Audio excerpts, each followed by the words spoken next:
My friend, I am not going to make you wait 20 minutes for the answer. You have earned more respect than that. So here it is, plainly, in the first minute of our time together.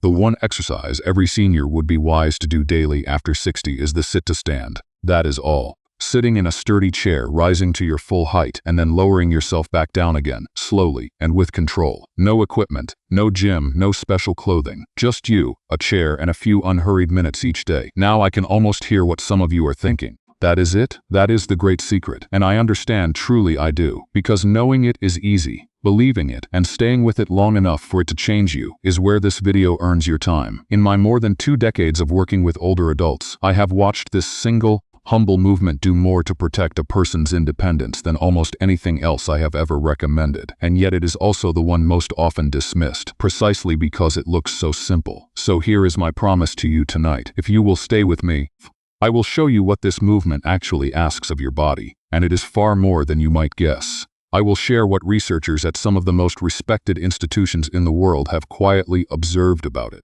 I will show you the 5 places where almost everyone gets it wrong, because getting it wrong is what makes people give up before the change arrives. And I will introduce you to 2 people who nearly dismissed it too, and what happened in the weeks after they decided not to. By the time we are finished, you will not just know the answer, you will understand it deep in your bones, and you will know exactly what to do when this video ends and the house grows quiet again. And let me say one more thing before we begin, because it matters. I am not a physician, and nothing in this video replaces the counsel of your own doctor, who knows your history and your body. What I bring you instead is something different. More than 20 years spent alongside older adults, in community centers and living rooms and church basements, watching what actually works when real people with real needs and real worries try to stay strong. If anything we discuss tonight feels uncertain for your particular situation, bring it to your doctor. Most will be delighted you ask. I should also tell you why the word daily sits at the heart of that answer, because it is not there by accident. Strength in later life is less like a savings account and more like a garden. It does not survive on one grand effort each month. It thrives on small, regular tending. The people I have seen succeed were never the ones who did the most in a single day. They were the ones who did a little, every day, until the day no longer felt complete without it. Keep that word in mind as we go. Daily, gently, faithfully. That is the entire secret. And everything else we will discuss tonight is simply a way of helping you live inside it. Let me speak first to the skepticism, because it deserves respect rather than argument. It sounds too simple, I understand. Nearly every person I have worked with over 20 years thought exactly the same thing. At first, we live in an age that teaches us to believe that anything worth having must be complicated, expensive, or difficult. A small movement done in your own kitchen feels like it cannot possibly matter, but consider this. A key is a small thing. You can hold it between 2 fingers, and yet it opens the whole house. Some things are small in size and enormous in consequence, and the ability to rise from a chair is one of them. Now let me speak to something quieter. Something you may not have said aloud to anyone. Perhaps you have noticed the little rock forward before you stand.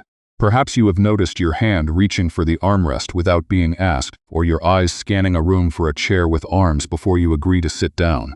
Perhaps, at a family gathering, you have hesitated before lowering yourself onto a soft, low sofa and made a small joke to cover the pause. Perhaps you park a little closer to the store entrance than you once did, and you have not quite admitted to yourself why. If any of that sounds familiar, I want you to hear me clearly. You are not failing. Your body is not broken. What you are feeling is not weakness of character. It is a body that has carried you faithfully for 6, 7, 8 decades, asking now for a particular kind of attention. That is all. That is everything. The worry you carry privately, the one about losing your independence, about someday needing help with things you have done alone your whole life. That worry is shared by millions of good people who never speak of it either. You are in vast and dignified company, and here is the truth that everything else in this video rests upon. It is never too late. Not at 62, not at 78, not at 90. The body you have tonight is not the body you must accept forever. It responds, it remembers, it rebuilds more slowly than it once did, yes, but it rebuilds. And the doorway back to strength is not a machine or a membership.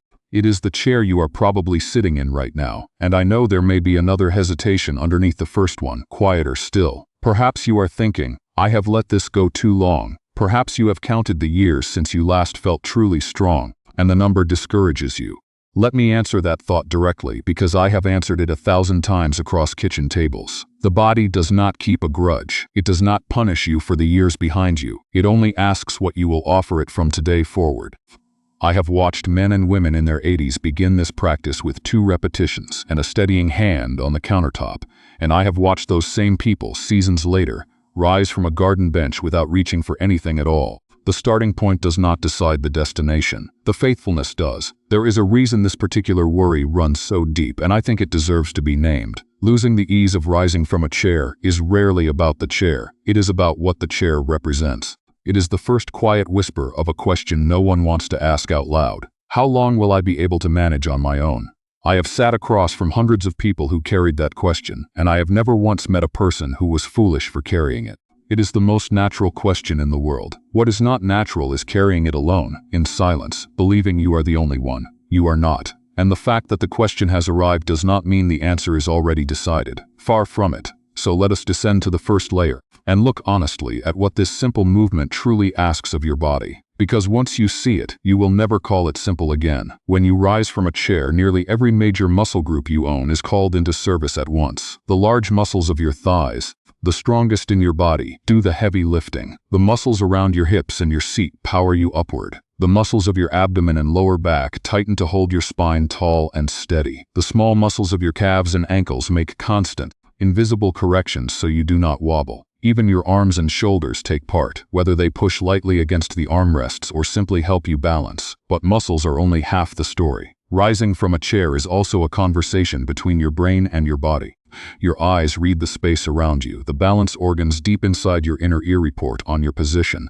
The nerves in your feet and joints send a steady stream of messages about pressure and angle, and your brain weaves all of it together in a fraction of a second. This is the system we call balance, and like every system, it stays sharp only through use. And there is one more thing happening, quiet and remarkable. Each time you rise, your heart and lungs adjust, a small gentle rehearsal in circulation and breathing. Your bones, feeling the pleasant load of your own body weight, receive the signal to stay dense and strong. In plain English, the sit-to-stand is not one exercise wearing a simple disguise. It is strength training, balance training, and gentle conditioning for your heart, all folded into a movement you already perform every day. The only question is whether you perform it often enough, well enough for your body to learn from it. That is layer 1. But knowing what the movement asks of your body raises a natural question. Does it actually matter?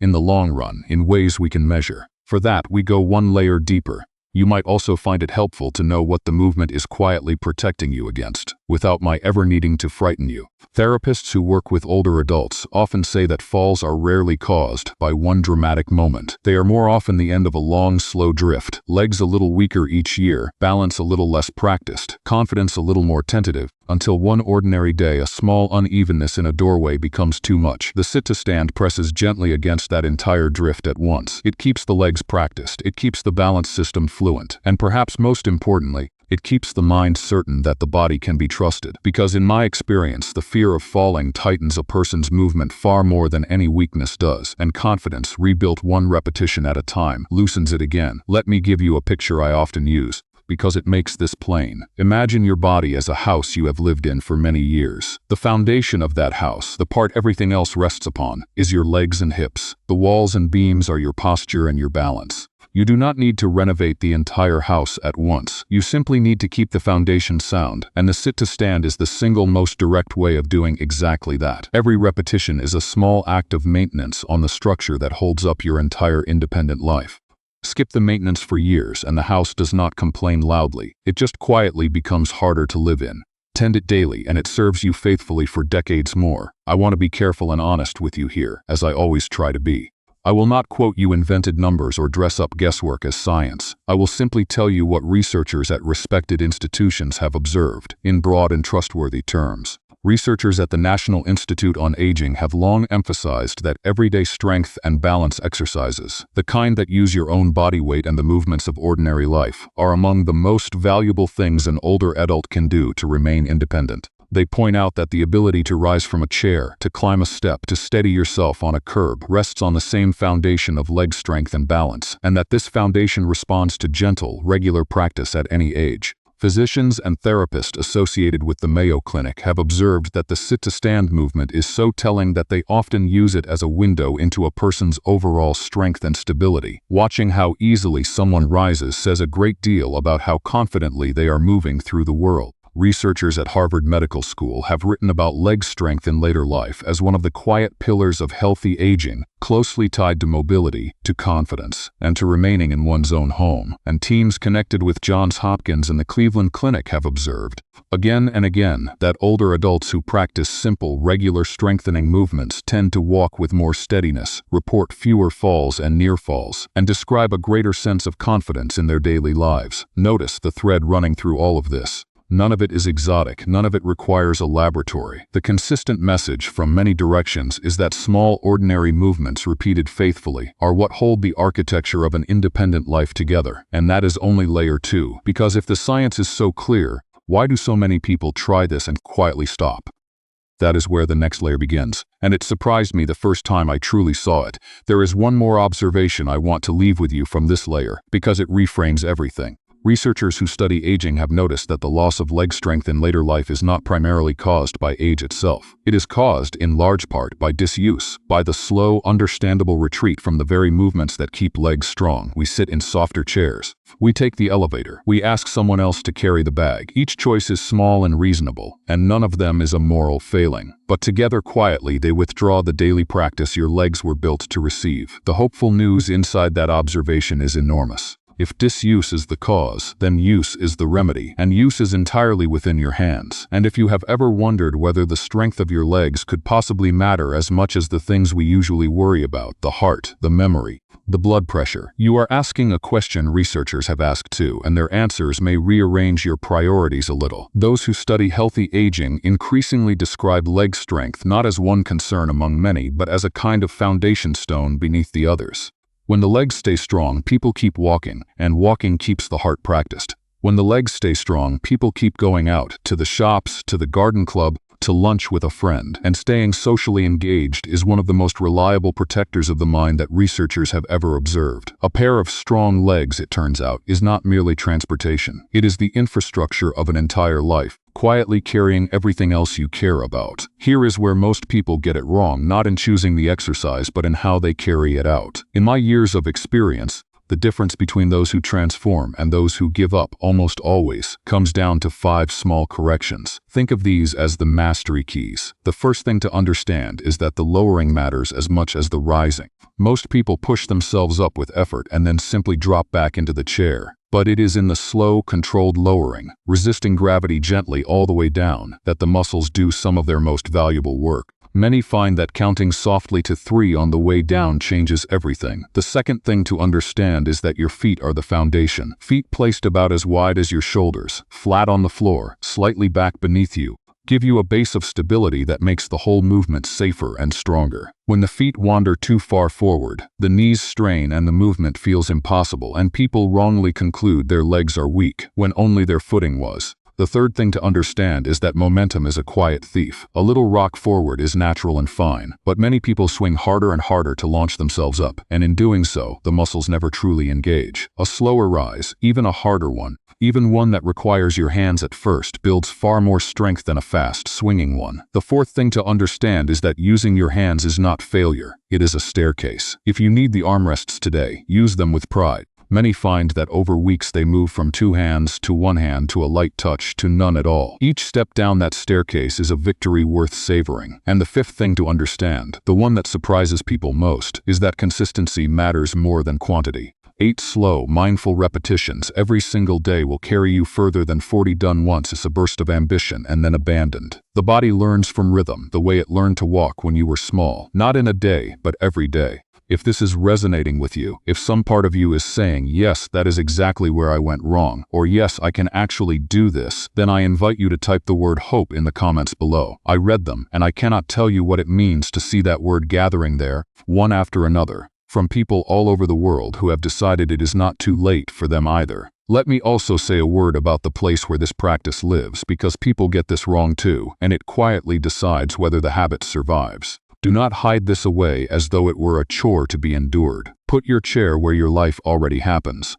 by the window where the light comes in, beside the radio, near the photographs of the people you love. Some of the most faithful practitioners I have known turned their repetitions into a kind of morning ritual. The kettle on, the chair waiting, 8 slow risings while the day gathers itself.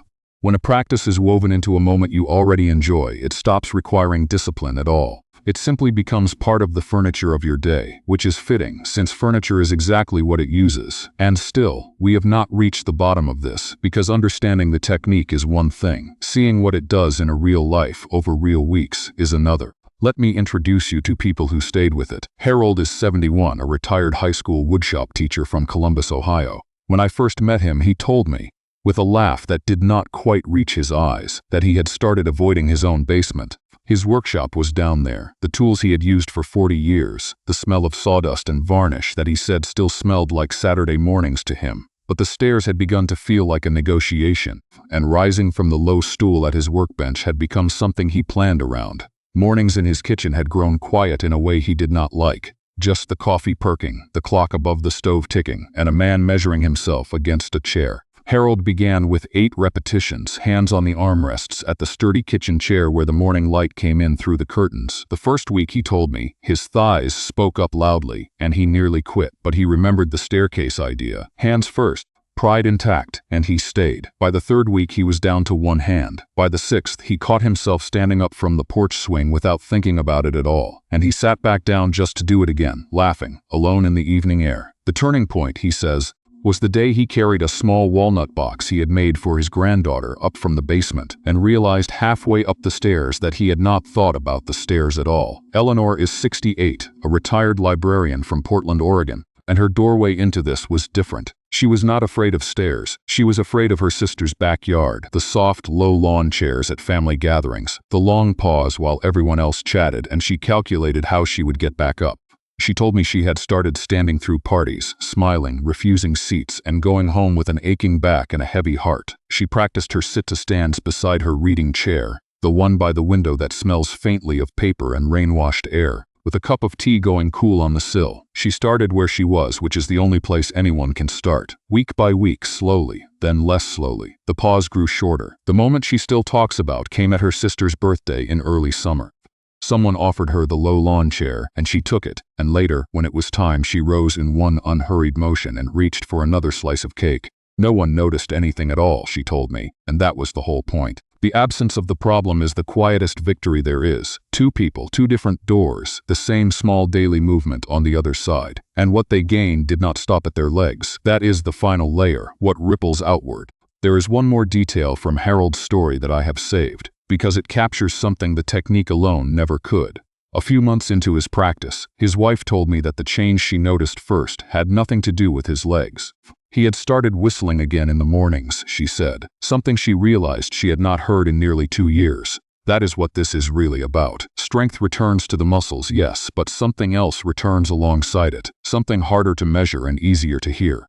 The body and the spirit travel together more closely than we usually admit. And when one of them is given daily evidence that it is still capable, the other one starts to hum.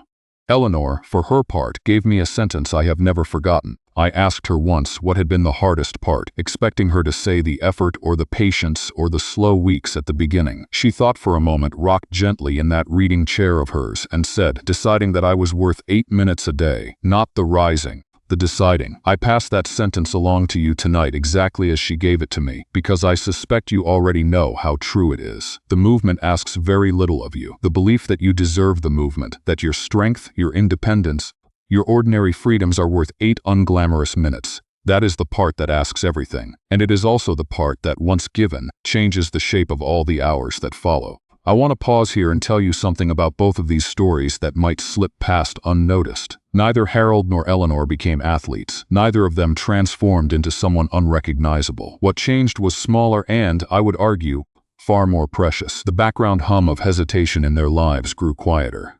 The daily negotiations ended. If you are waiting for this practice to make you 30 again, you will be disappointed. But if you are hoping it will hand you back your own ordinary life, the basement, the backyard, the unremarkable, beautiful freedom of standing up whenever you please, then you are hoping for exactly the thing it is best at giving. When a movement like this becomes a daily companion, the benefits travel through the whole of you, in an order that always strikes me as almost poetic. It begins with the heart. Each repetition is a small, gentle request for your circulation to rise to the occasion, a mild, natural conditioning that many doctors observe can support healthy blood flow and endurance over time. You are, in a sense, giving your heart a short, kind rehearsal several times a day. From the heart, it travels to the brain.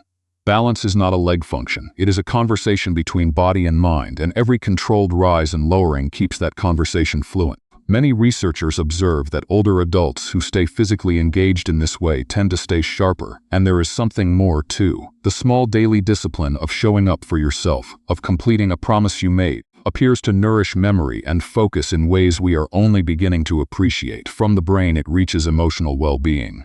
This is the benefit Harold and Eleanor both named first, before either mentioned strength. There is a particular heaviness that lifts when a person stops organizing their life around avoidance. Confidence returns quietly. The low mood that so often rides alongside shrinking mobility begins to ease, replaced by something steadier. The knowledge, renewed each morning, that you are still becoming, not only fading. And finally, it touches blood sugar and energy. The large muscles of the legs are among the body's greatest users of energy, and gently working them each day helps the body manage its fuel more smoothly, something researchers have observed can support steadier energy through the afternoon and a more settled evening. Many people tell me they simply feel less of that heavy slump after meals, more even-keeled from morning to night. It is worth saying plainly that none of these benefits arrive on a schedule you can circle on a calendar. For some people, the first change is steadiness. For others, it is the easing of that afternoon heaviness, or a night of deeper sleep, or simply the morning they realize they stood up from breakfast without planning it. The order varies, the pace varies. What does not vary, in my experience, is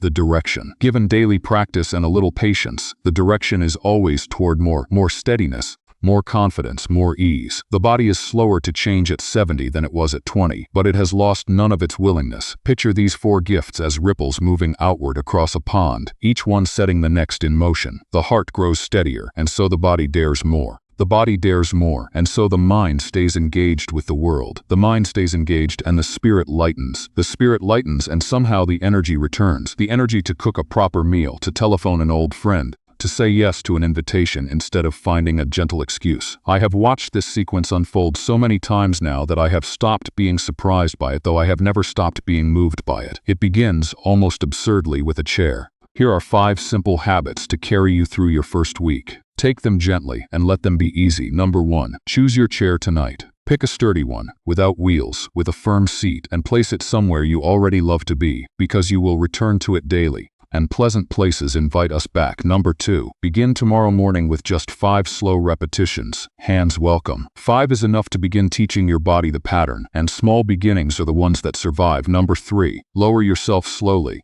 counting softly to 3 as you sit. The descent is where much of the strength is built, and a slow landing also keeps your joints comfortable. Number 4. Anchor the practice to something that already happens, after your morning coffee, or before lunch each day. A habit tied to an existing moment does not depend on willpower, and willpower at any age is a poor foundation for anything meant to last. Number 5. Once each week, notice one small thing that felt easier. A step, a rise, a moment without hesitation. Noticing progress is what turns repetition into motivation, and it is how the mind learns to trust what the body is quietly rebuilding. That is all. 5 habits, none of them difficult, all of them yours. And remember, if 8 repetitions feel far away, begin with 3. If rising without hands is not today, let it be next month. It is never too late, and it is never too small a start. And a few gentle guardrails offered in the spirit of care rather than caution. If you feel genuine pain, not the warm effort of working muscles, but sharp or joint pain, stop and mention it to your doctor before continuing. If you live with a heart condition, balance difficulties, or you have had a recent fall or surgery, have a conversation with your physician first. Most will simply help you adapt the movement,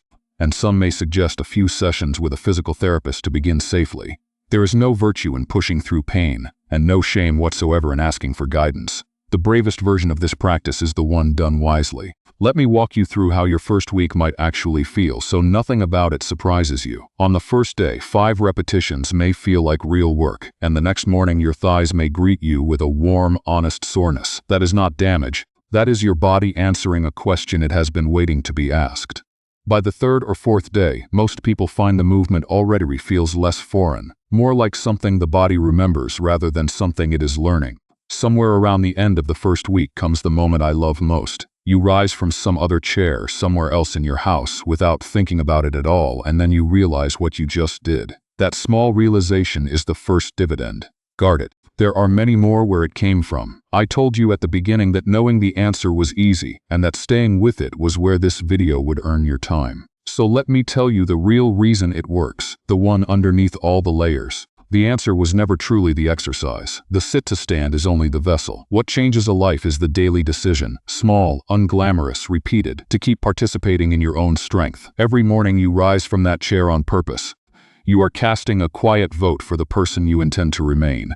Someone who carries groceries, who plays on the floor with grandchildren, who walks through their own front door without asking anyone's permission.